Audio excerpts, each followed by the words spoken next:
gosh. So excited to be here with the one and only Zara Larsson. Hey, hey, hey. Now, do you have an office in this building? Like, what's the deal?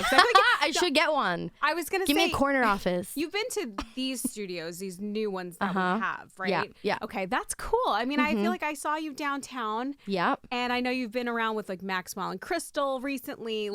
I've been with you guys for a while. Yeah. Are you, when you're not home, do you have a home here in New York, or are you mostly LA based? Yeah, mostly LA based and Stockholm. Oh, wow. And then this is a happy middle, New York. Yeah. So it still feels like you can do some touristy things here in New York City. Totally. I've seen all the stuff that you quote unquote need to see, like the Statue of Liberty. I've been up in I was going to say Eiffel Tower, but that's not what it is. The Empire State. I mean, we could totally just skip New York and go on vacation to Paris. I would not mind at all. What else? I really, I try to go see a musical. I love Times Square. And my mom, we're let's go to Times Square. Okay, so now that's how we know you were absolutely not a New Yorker, because usually New Yorkers try to avoid Times Square no matter what. I know. But there's something about it. What's on your personal list besides Times Square? Of places that you always have to hit? I just love walking around. I stay in the Lower East Side usually when I'm here, and it's just so lovely. I feel like there's a lot of good shops, there's a lot of good restaurants. You can just find whatever you want if you just take a stroll. That's what's so nice. I mean, LA is not very walk friendly. It's not very walkable. It's you need to drive a good 10 minutes to get some milk. But here, you can just go out and you just see all these different types of people and food and cultures. And it's just such a amazing city. It's so alive, I think. Obviously, we have you here to talk about the new record and to talk about maybe a new album and everything. But I can't get over this New York stuff. It's really fun. So do you mind? Can we play a little game here? Oh, I'm going to try. I'm going to try to keep it clean. All right. I'll try. So we'll call it Kiss, Marry, Kill, I guess. Kiss, Marry, Kill. But this is the New York food edition. Yeah. Okay, love. Okay. Maybe we'll be surprised here. So we have on the list a New York slice. Yeah. A New York cheesecake. And a dirty water dog. Oh, bye. Kill. Okay. Listen, some people like those things. No. Okay. So what about the other two? I'm going to kiss the pizza. Okay. Because to me, a good pizza, it could be the most amazing slice in the world. It's only good sometimes. I don't want it too much. A cheesecake, I can have every day. Okay. That's I feel like I would probably choose the same. Yeah. It's just, cheesecake is just not, it's gentle to me. Yeah. It's nice to me. But you know what? Actually, I would maybe reverse them, because I feel like cheesecake has to be a sometimes food for me. I don't know, but I feel like I could rather do an okay cheesecake. I will down that more times than I will down an okay pizza. The pizza has to be really good for me to enjoy it. Well, listen, we are so excited to have you here in the studio talking about new music. Yeah. And it's funny because we actually had David Guetta here, what was it, a couple months ago. He was the coolest dude ever. And you're working with him again on this new single, On My Love, which I have had on I was actually going to use it for my little aerial workout video playlist, because it's it's got the upbeat. The pace. Yeah. The great pace. How did that collaboration come about? Are you guys just friends at this point? Yeah. I mean, like you say, he is an amazing guy. He is so hardworking and sweet and just passionate and very talented. I mean, he's been in the game for a long time and he's still getting number ones, which is just incredible. But yeah, we worked many years ago, 2016, for the Euro Cup. Yes, crazy. So, how is time flies. 2 years doesn't count. No. The COVID years just... No, we just forget about those. Yeah. So it's been a while though, but that was one of my first big songs first that I big did. Collaboration. Totally, big that one really, that was a huge break for me and a really big deal to get to do the song with him and to have it with the Euro Cup. And then I just felt because we had really nice history. I actually didn't know it was a David song when I first heard the song. Yeah, my A&R played it to me, and I just thought it had an amazing lyrics, it had an amazing beat, and it wasn't finished writing. So I was like, can I finish the song and maybe have it on my album? And then I found out that it it was a David Guetta record. And I said, oh, that's cool. Like, what if we do it together? And he was super down to do the song with me. So that's what happened. But it's really nice to just like the love for the song is really what sparked everything. Like, I just heard the song and I felt like... That's amazing. Because, like, you could be like, oh, of course I want to be on the David Guetta song. Of course I want to be on a David Guetta song. David like, Guetta. Yeah, exactly. But the fact that you heard it and you fell in love with it, yeah, just the way it sounded. Yeah. That's so cool. Yeah. First off, I got along with him, so, like, he could have stayed here all day long. 100%. I think, like, our nerd energy connected. Love. Like, I feel like I'm very comfortable with certain people. He was one of them. So, like... Obviously, being able to work with him again must be incredible. It was. But when so you did contribute to the writing of this song, and I know that you do write a lot of your own music. Do you feel like when you have a co-writer, does it feel as personal? And how do you put your own personal spin on a song that you don't have full control over? Yeah, and especially this song, since it was already kind of made. Like, I wasn't in the studio creating the foundation of it, you know what I mean? It had a verse and it had a chorus, so I just wanted to finish it up. And I was just really lucky that I got to be, you know, a part of creating at least just a piece of it, because not only, you know, I own my masters now and I release all my songs through my... Did you learn from Taylor? Basically, yeah. I mean, it wasn't even down to me. It was just the man, Ola Håkansson, who owned the record company. He wanted to sell, and he definitely saw that situation and was like, that would be a nightmare for an artist, and I would never want that.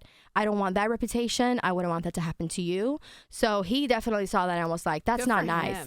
I'm so happy that he made that decision. Like, and there are some really good people in the industry. It is. Like, we gotta but there's also like people. 100%, because there's bad people, but there's also good people. Yeah. But then even just having ownership of the publishing as well is really nice. But yeah, of course, it always feels more personal to write the song from the scratch, but it still feels nice to have a part of it and knowing that I wrote it with my sister in mind.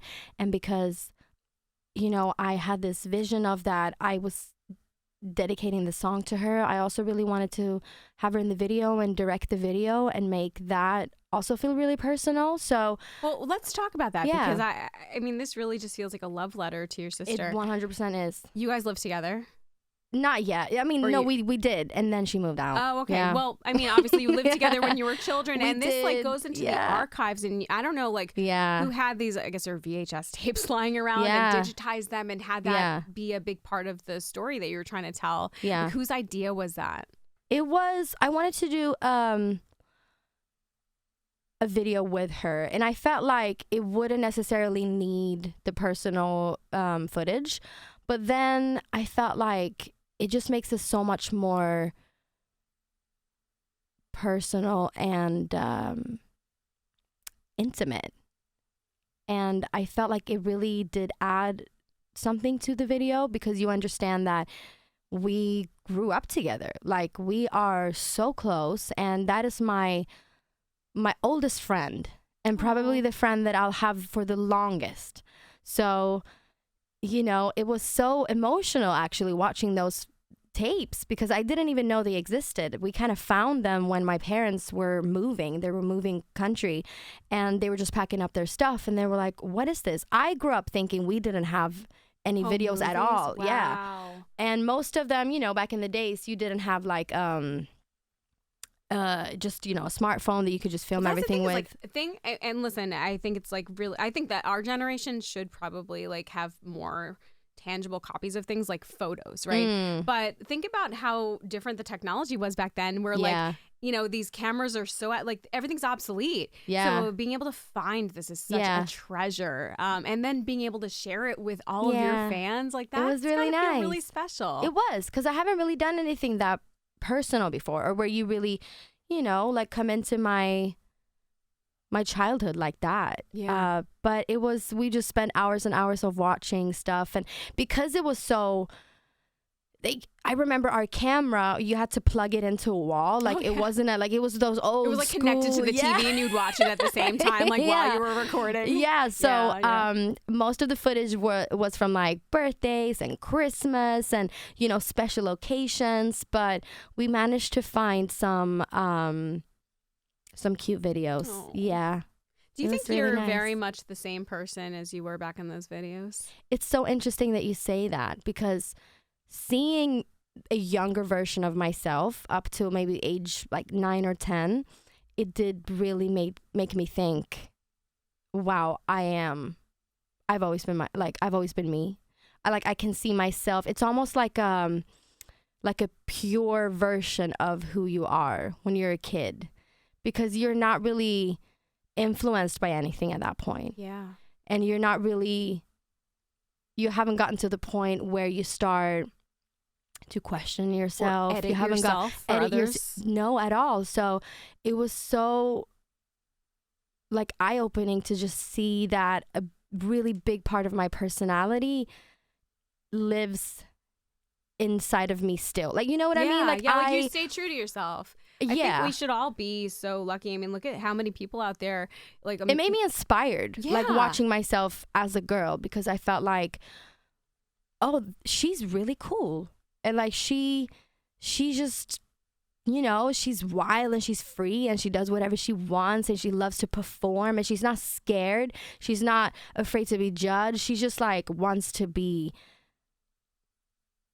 an entertainer. Can't tame her. No, you can't. You cannot. No, you can't. I think we stay true to that message for sure. It's interesting. I feel like, you know, people these days, probably a lot of your fans, a lot of my listeners, like feel a lot of outside pressures to get into careers maybe that weren't really things that they chose for themselves. But the fact that you stay true to yourself, you have always been passionate about your music and you're still doing it and you're collaborating and you just do you. It's pretty amazing. I loved it. I am really living my dream. And I've been doing it for a long time. And I don't plan on stopping. Well, we're very happy to hear that. Yeah. And what about an album? Because there's been like some whispers about your upcoming third international album. What can you tell us about that without too many spoilers? No, I mean, it's pretty much there. It's been there for a long time. And we just got to wrap it up, make a cute little rollout plan. And I'm ready. I'm so excited for people to hear this. I feel really proud of this body of work. It's fun. There's some emotional songs on there. There's some personal songs. There's some going out, having fun. It's really something for everyone on there. And that's how I like to do music. I think it's like ups and downs, just like life is. I have a lot of respect for people who make sonically, you know, what's the word? Like different like ballads and different genres of music? No, but you know, one is like a concept album sonically. Oh, yes. But I just have a very hard time to do that because I want to do everything. I've been a huge fan of your style because it's it's like you can take a message that's maybe not so upbeat, but like put upbeat music ABBA behind it. And yes, we're like bringing that back. We're also bringing that like a disco feel too. I always am drawn to like the upbeat stuff because it just makes me feel good and like your vocals on top of that. And I love to dance. Yeah, but it doesn't always have to be like a bubblegum message either. No, so like, not at all. That's the beauty of it. So yeah. I'm excited. I think or I hope people will really like it because I feel very proud of it. Well, we are so excited. I'm so happy you dropped by. Honestly, they should make you an office here. Come by anytime you want. Like, let's go get some pizza. Yes. Zara Larsson, everyone. Thank you.